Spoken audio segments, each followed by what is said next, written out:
Thankfully, after that little chat with Vicky and her brother, they decided that killing me was not the way they wanted to go. And we exchanged back and forth a little bit of conversation about the matter. With Vicky's brother, of course, assuring me that 3 times human physical strength wasn't gonna be enough to take him. And he seemed fairly confident about it. And honestly, I didn't feel like testing him. After all, the guy does hunt monsters for a living, which is something I'm really gonna have to get used to. Actually believing and knowing that monsters are a real thing. In fact, knowing that just about everything is real is starting to get to me. But in the end, they finally took me back to the house. I unfortunately found out that Vicky's statements about having the new Mad Cabin album were just a lure to get me to the house. So unfortunately, no sweet-ass rock to listen to. At least no new sweet-ass rock. Vicky, of course, felt bad about the whole situation and stopped to help pay for a phone, splitting the cost of a new one with me, as well as helping me with the cost of a meal, which was an added bonus considering my new appetite.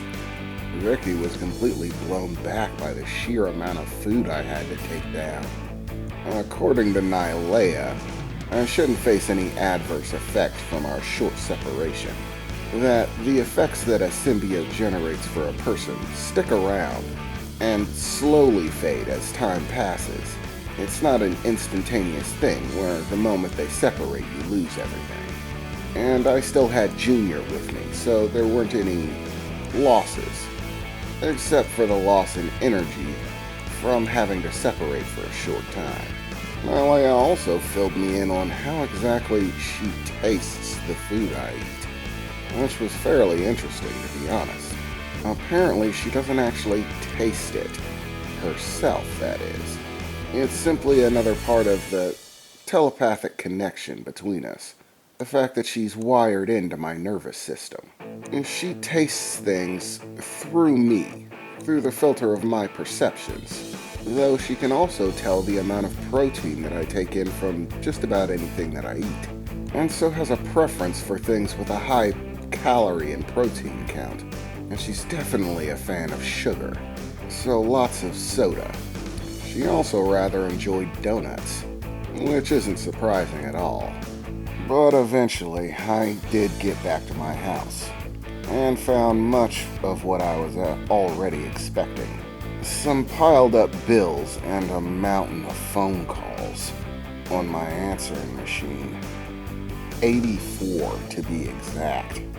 It almost passed the limit of the memory on my phone.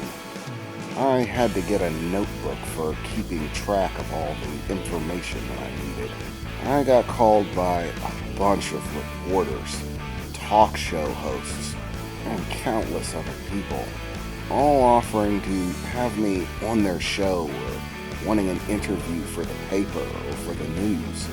And thankfully for me, a lot of them offering money, which was definitely something I was going to need, but it ended up taking hours to sort through it all.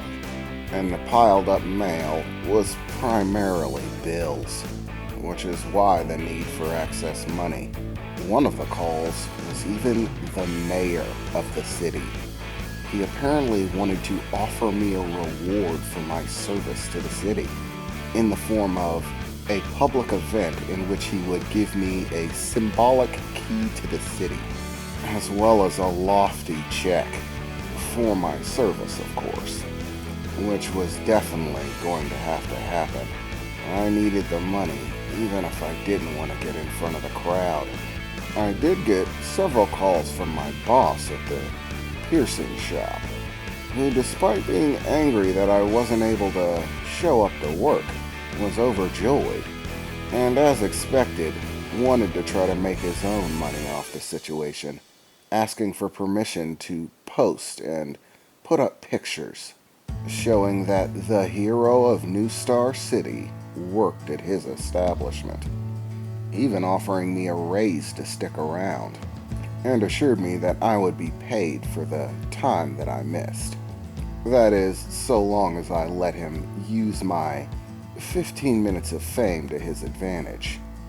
Surprisingly, I even got some calls from ex-girlfriends, suddenly deciding that they're interested in me again. No thanks on that one.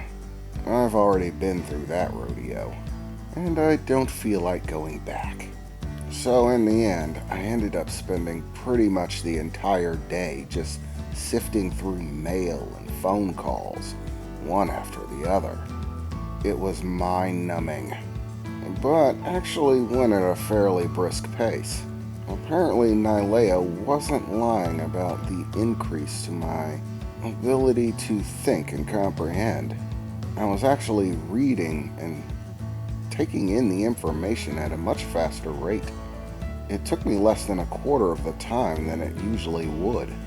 I'm not a stupid guy by any means, but the increase in the rate that I was able to take that information in was impressive, if nothing else. I'm thankful I had it to get through all of it.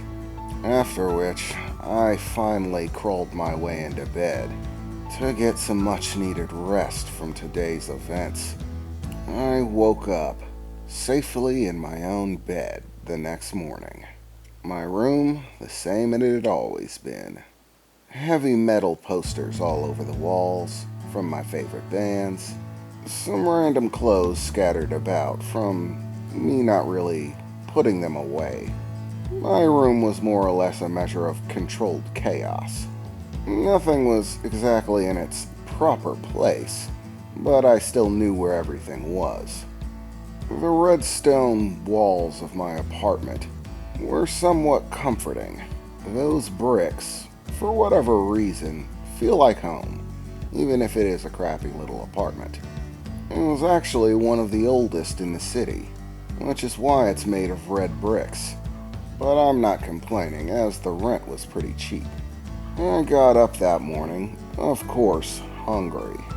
Going to the kitchen, I polished off a substantial amount of food, including 15 pancakes, an entire pack of bacon, 12 scrambled eggs, and a gallon of chocolate milk. After which, I finally felt full, at least for the time being. I was surprised I hadn't heard anything from Nylea thus far today, but I wasn't complaining about it. For the time being, I wanted to relax, at least for a little while. In a little while, I'd have to start making calls, contacting back some of these reporters and other individuals, like the mayor, to agree to their little deals, which would help my financial situation, along with my boss. But, of course, I still had to put on the act that I was recovering from serious injury.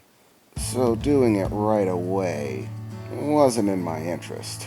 I still needed to fake being wounded. So for the time being, I crashed on the couch, turning on the TV and flipping through the channels for a while, until I finally heard it. Nylea's voice. "Well, I'm glad to see that you're relaxing for the time being.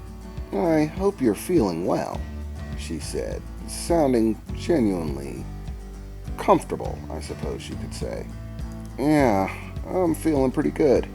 In fact, I don't think I've felt better in a long time." "Well, that's to be understood. I've done a great deal of work improving your physical state, and you'll be glad to hear that all of the preliminary work to establish our connection has been completed. You should now receive the full benefits of having a symbiote, including 10 times your physical strength, drastically enhanced perceptual abilities, sense of smell, touch, taste, hearing, eyesight.